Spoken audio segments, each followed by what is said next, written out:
Good evening and welcome back to 31 Horror Nights. It's October 12th and tonight's classic is A Nightmare on Elm Street.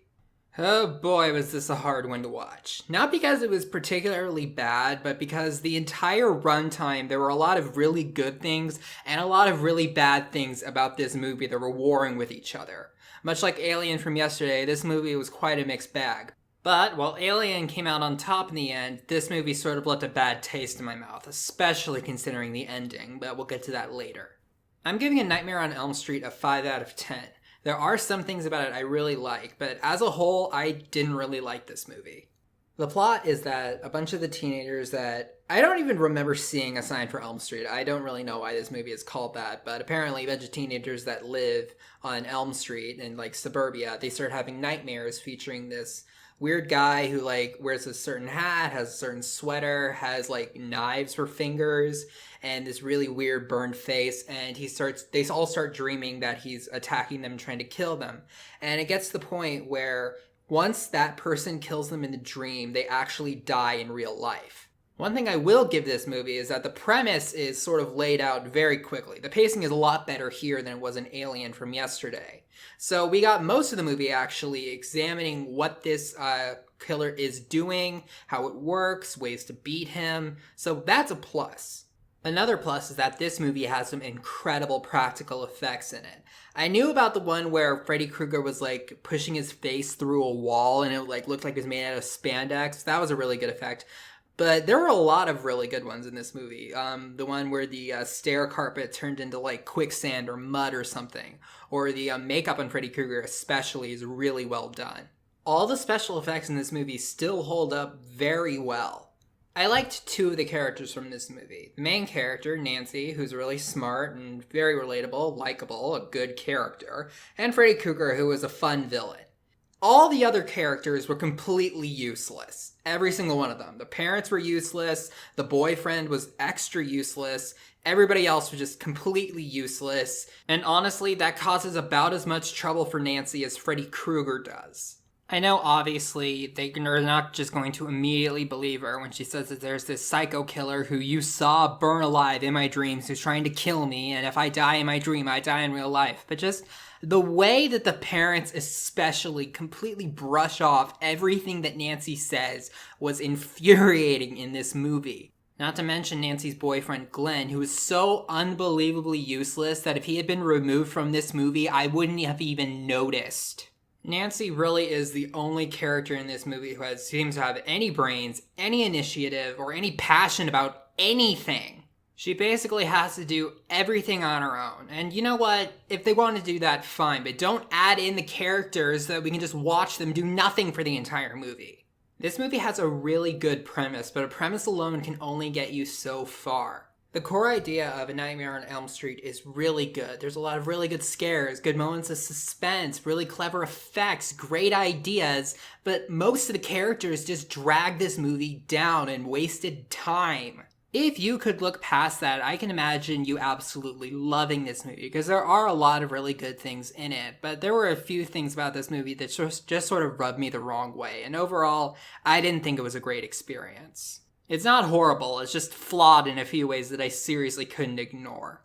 And to explain that further, let's start delving into spoiler territory.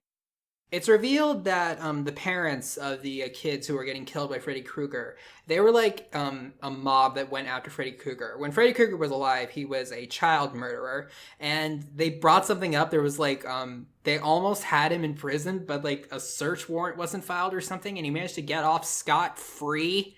Which, that on its own is really stupid. I feel like that's a reason to have a police officer fired, not to let a person that you have evidence against go. But whatever, the parents, this is all like, when their kids were still very young, they like, went to the place where Freddy Krueger did a lot of his killing, and they like set it on fire, and they burned him alive, and he died. And from what I can gather, this is him like having a sort of supernatural revenge on the parents, waiting until the kids are all grown up and then killing them. But really, I don't really get this plan because, well, one, a lot of the parents, I doubted they even cared that much about their kids. But two, they didn't even know it was Freddy doing this. For all they knew, these kids just died randomly or somebody else did it. So not really much of a sting there since they have no idea it was Freddy responsible. A little bit into the movie, Nancy discovers that if she was grabbing something in the dream, when she's woken up, she brings it back with her into the real world. She discovers this by bringing back Freddy Krueger's hat. And by the way, her mom sees this and sees that it has his name in it. She obviously had to recognize that as his hat since it was something he apparently wore all the time. But of course, she completely ignores that and brushes off everything Nancy says yet again. But she uses this as a plan to catch Freddy. Basically, her idea was that she would get somebody else to wake her up. And before she was woken up, she would grab him and bring him into the real world where she could actually hurt him. At first, she tried to get her boyfriend to wake her up, but that didn't work. He was completely useless. He fell asleep and got killed by Freddy. Then she tried to get her dad to wake him up, like having a really emotional phone call with him, but he completely blew her off and told the stupidest guy ever to watch the house because they were at the boyfriend's house, like looking at the murder scene. It was right across the street. And she was literally like breaking the windows and screaming out, "Help me, please, he's going to kill me." And then the guy who was watching was just standing there. And then like this kept going for like 2 minutes. And then she went, "Yeah, I think I'm going to go talk to the lieutenant."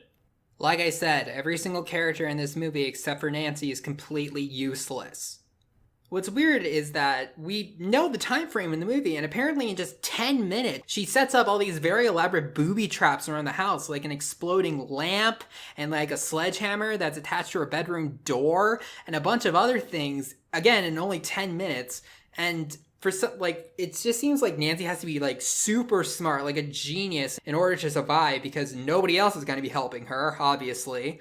But she gets Freddy out into the real world, and she manages to set him on fire, and we think that he's dead, and she manages to finally get her dad, and they bring him in, and they see that he was set on fire, and then they see burning footprints going up the stairs to the mom's room, and he kills the mother.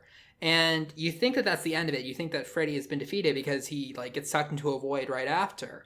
But later on, he comes back up out of the bed, and then she tries, like, fully saying, "You don't exist, this is a dream, you're not real, you're not alive, you have no power over me." And that was something they brought up. They were talking about, like, lucid dreaming and, like, different types of rituals that other cultures did or whatever, and I thought that that was how they were actually going to end it.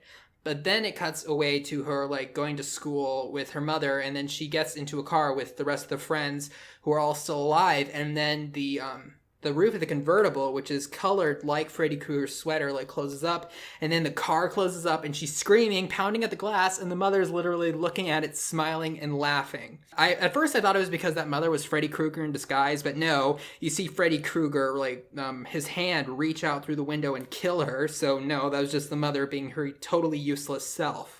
More than anything else, I just get wasted potential from A Nightmare on Elm Street. There are a lot of really good things in it, but the execution is really annoying.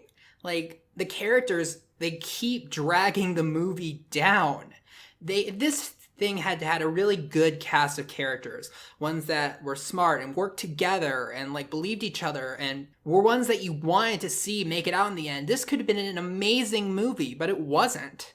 I think a lot of my ire about the characters in this movie is mostly just due to a personal preference or personal taste for me, so other people might be able to ignore that and enjoy this movie just fine. If that's the case for you, more power to you, but I didn't really enjoy this movie. Okay, I'll see you tomorrow.